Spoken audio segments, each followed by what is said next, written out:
तो भौजी बा तू फोन कैलू न त हम बर्तन धोत रहनी ह आ ऐसे साइलेंट न फोन त हम ना देखनी ह त ना उठा पाउनी ह। तोहार कुल बन गइल खाना पानी सब खा लेलस माज लेलु धो लेलु त हम काहे न माज धो हम औ माज धो ले बानी सब खा ले बाटे। आ हमर बुढ़ऊ सवेरे सवेरे 1 गिलास दूध आ काजू किशमिश कुल डाल के पी ना न तो यही से पी लेना तो दोपहर में 12 बजे खाना खाई ना तो वो बना देले बानी।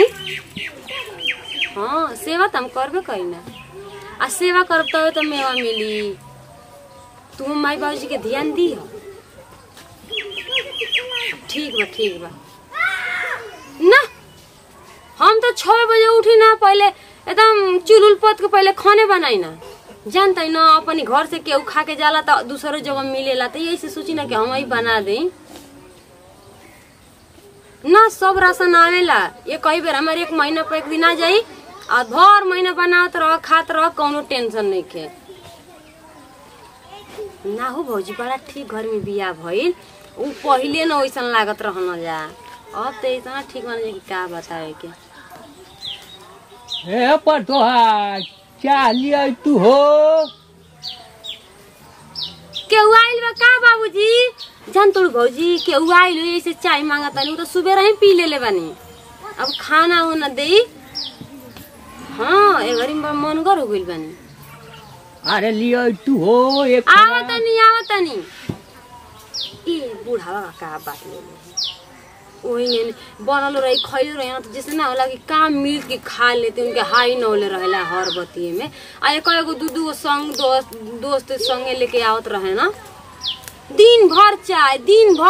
कोनो का टाइम होला भौजी। ठीक बा रखत क्या हवा लिया तू हो आवतनी जी हवा लिया तू हो का चाय कोइले रहने जी ये सुखारी में मर गई के जियता अबे बनल नहीं खे मुहाव जी आई मर लिया तू हो भगवान हाथ गोड़ नहीं खा देले आके बना लो आ काउना माइले फेकत रहलु हा कबेले हां हम केहू से बतियाई उसे का मतलब निमन खासा चिकन बेला तारू का जाने फोन पे आ मांगत न तो खासा खुरछा बोला तारू बोलम ना इ नौकी माई से बतिया उधर नहीं त खुरचा काउना से बतियावनी हो जोन सोचले रहनी त ओने घर में नहीं खे हो देख सोचले रहनी के एकदम रुई की फा पर रह रुई के फा पे पुअरा के लेढ़ा पे सुत तारू कह तारू कि है ना हो अरे नाती लोग बाप बेटा के चलते हम पुअरा के गाला पर सूत जाता नहीं तो हम सूती ना। अच्छा तारा के सूती वाला खाटी बनवा देता नहीं सूती हो जनलू ओइलू की आई हो हम ना आई रह आवतानी आवड़ दे भाई बाबू झूठे दिमाग खराब कर रहता मैं घर को आदमी हमर नींदे नहीं के पूरा होता बस चाहवा भातावा दलिया तो हो का जी उतल बाड़ू त का करी क्या हवा अभी तू ना बनैलू तो चाहवा हम ही बनाई हमारे नामे लिखल बा के बनाई ओ जब कमते धुआं लागत टे इतना महंगा क्रीम लगाओ तनी कुल पोछा जाता टे एक पसेना से क्रीम तब का खाए के जोगा न नहाए के तड़क के देखी ढेर मत कहावत करी कहावत करतनी जाके अपनी गांव में करब हमारे आगे मत करब नहीं तो हमके जानतो नहीं खी। अब बताओ दूगो आदमी आई रहला बैठा रहला संगे आदमी का हम साई ले ले बनी काहे ना आदमी लेके आओ तनी त घरा में चुपचाप बना के खिया देतनी का डांगा पीटे तनी हां तू एकदम खुश है आज का के घरे का होता टे का होता उते घरी डबल गाय के दूध पियता रे गाय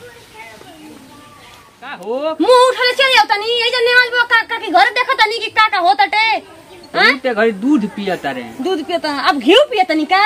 उनको दवाई नु चलता ऐसे चलता कुछ ठीक बटे दवाई चले जे कुछ चले हमके को ठीका नहीं के ले आके अपने घर में चाय बना के भात बना के मार बना के खा ली हम ना बनाई वो धेन गाय के दूध ढूंढत रहत रे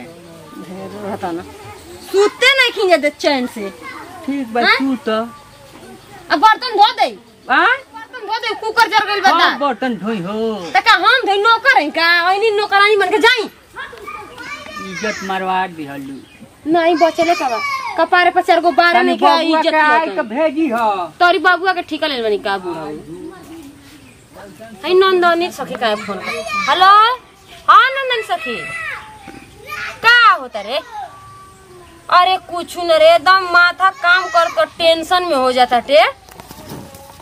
नहीं तनी बुढ़ाऊ का उनका कपार तो धोवत रहनी ऐसे देखनी है ना फोन में व्हाट्सएप पे कुछ भेजल बड़ू का। ठीक हम देख ले। अब तोहार काम धंधा हो गई ए का जी? कहत कि कपड़ा धो देले बनी। धो देनी रखत नहीं। देखत है हमर हाफ पैंट ओई तेरे लेटाइल बा तो धो ना ले ना अजी जब हम फोनवा से बतियाए तब बाई में हो जानी है। तो मैंने फोनवा पाता ना बड़ बनता उधर छोड़ले बड़े छोड़ले बड़े तो मैंने हम तनी फोनवा कर देते ना कहब जा सुनावे तेरे का बड़ बने खाती हैं तो काहे न मर बन तो नाइ न टाइम खंगार देना। तो तब तू कहेगा तू फोन में कहत कि मैं धोनी है धोनी तो धोले बन तो कम नहीं क्या धोले बड़ रे? कुल धोले संडो बंडी धोले बनी पैंट धोले बनी कुल धोले बनी। संडो बंडी तभी नया काले किन के लेनी धोले हो मन हम धोइबे ना करी ना अबे ओ दिन ना धोनी साल भर के बात हो गेलू तो धोनी ना। हां एक दिन धोई चाहे रोज चल दे सातू मोरे मोलहन बाबू आके ले लो आके ले ले